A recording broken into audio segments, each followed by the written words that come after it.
It's a quite difficult issue, because if we go in an area, we are at least a risk for some destroying.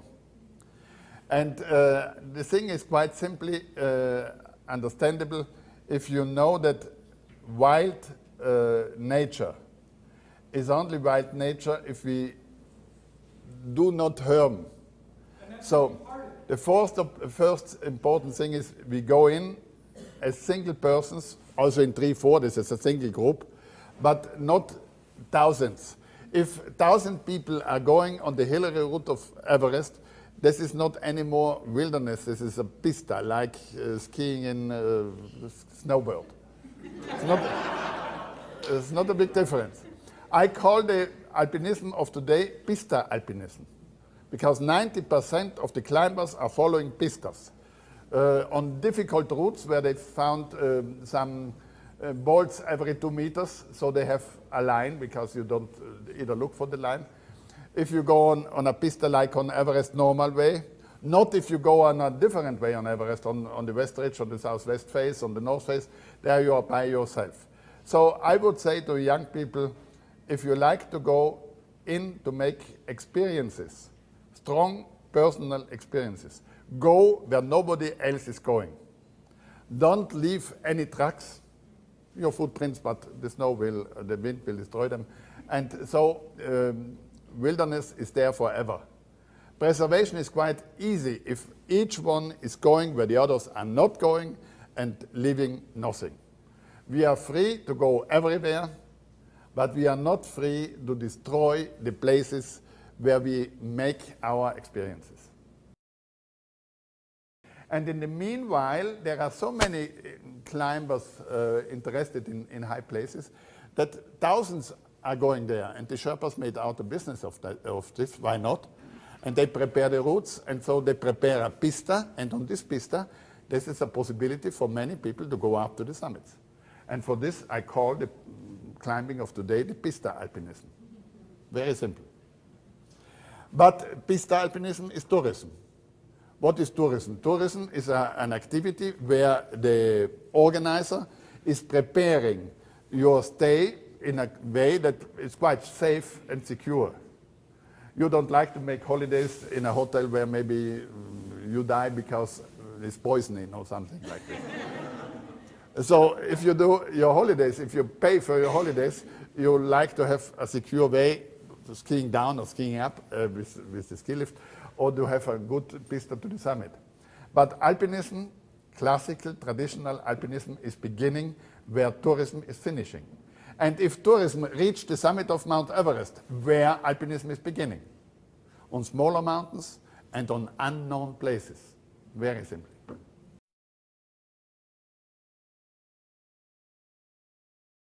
Well, the old traditional expedition style climbing was in the Himalayas, involved setting up camps and having porters carrying equipment between the camps and using fixed ropes and having a lot of people who work together to eventually put somebody on the top of the mountain.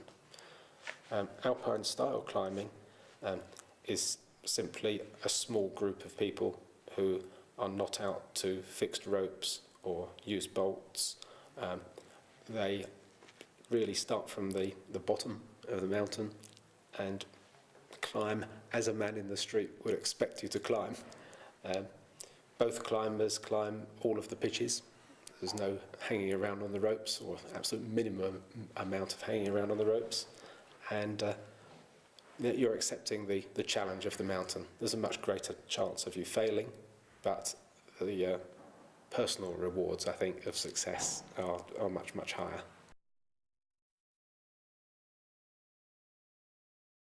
I think it must get very tedious and very tiring, but having said that, it's a very real achievement. To actually go and climb the 14 8,000 meter peaks requires a lot of determination, a very high level of mountaineering ability, and quite a few people, of course, have lost their lives doing it. But to me it seems a waste of time, because they end up just repeating routes that have already been climbed, and to me climbing is actually about exploration. It's about doing new routes. It's climbing unclimbed peaks or lines that haven't been climbed before. The future of alpinism is, as it always has been, is in actually climbing new routes. And there are literally hundreds of unclimbed peaks of 5,000 and 6,000 meters in the Himalayas. There's many, many unclimbed faces on the 7,000 meter peaks. And I see the young, talented climbers more and more climbing Alpine style in the purest kind of way on these very challenging climbs. And I think that's the future of alpinism. I was very lucky to have always good teachers. If we talk about the 60s, I was able to do some really nice things, you know, like the Pilier du Fresnay, where we had the third ascent, I believe. That was something which gave me a lot of confidence. My type of climbing was free. And of course, the big hero to us also was Walter Bonatti. You know, we were just trying to copy him. We were aware that lightness is one of the major things in alpinism. We must not forget Hermann Buhl, who in 1953 made a fantastic solo ascent on Nanga Parbat, and he tried to simplify mountaineering, you see, which I was always very fond of. I was never anybody who wanted to have a lot of people on the expedition. I wanted to do it more elegant, if I could say so. I wanted, like Messner also did, naturally, I wanted not to use oxygen. I didn't want to have heavy equipment, right? This was very important to us. And then, of course, we just followed Buhl's line. And it was high time, I think in 75, to do something in a team of two, doing this peak like we would do a climb in the Western Alps. We should not forget we were fast, you know, we were very fast. We could train in the Austrian Alps, in the Swiss Alps, where we were high already. At that time, of course, I had no idea, was this a big thing or was it not? That we could start an area which I think was very important, to get away from the big expeditions. And to say it clearly and frankly, I was never fond of big expeditions, you know, because you are distracted. There's always something going on which you don't like, and your concentration is not so good.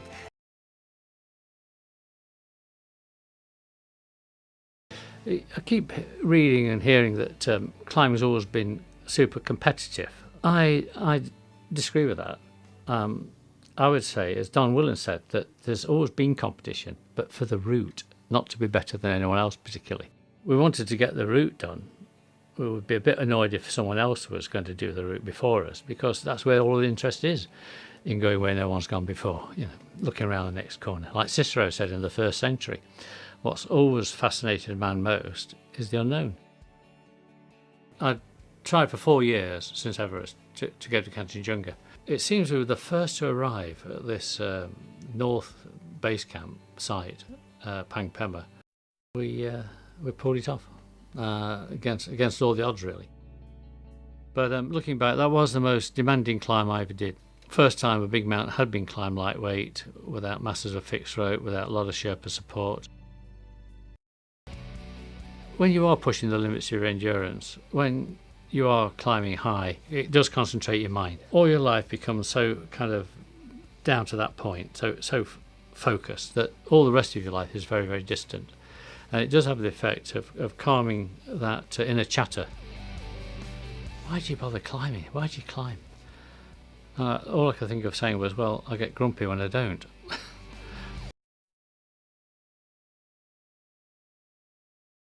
Why is style so important to me?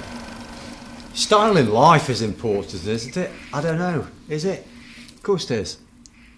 You know, if you want to go and like bosh a load of bolts in it and clip them all and pull on them all, well, you know, let's go and do that. But it's pointless.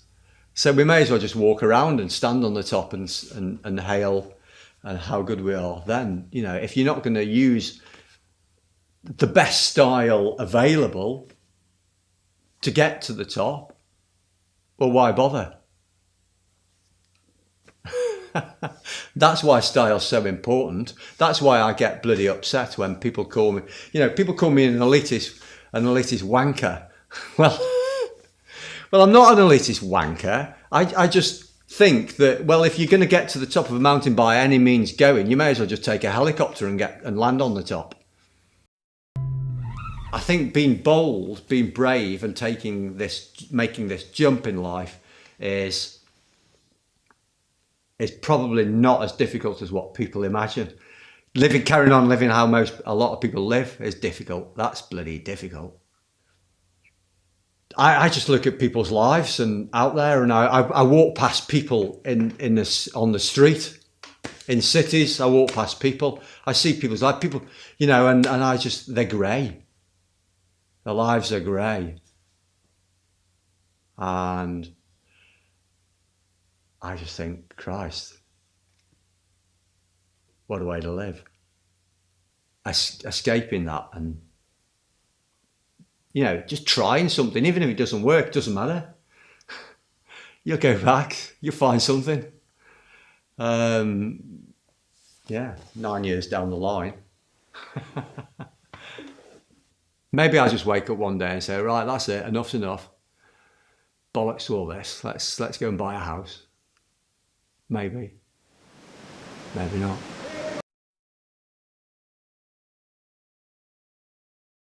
Well, I think the development of climbing is going to go wherever people's imaginations take it.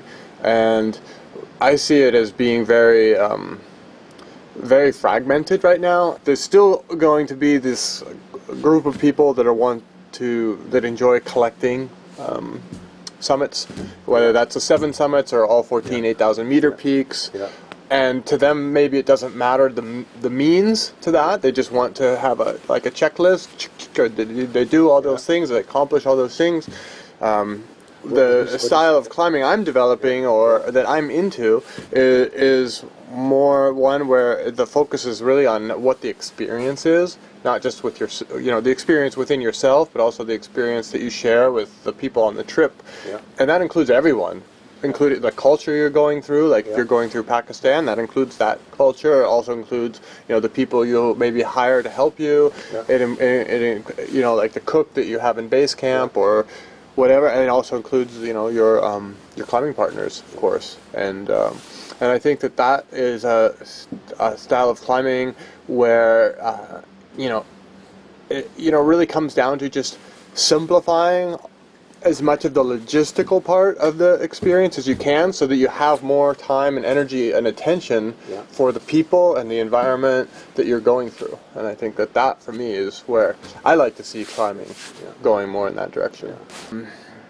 Personally, I think it's the very best are the ones that actually aren't looking to the outside for approval, but they're looking always inside themselves to try to find where they can improve themselves.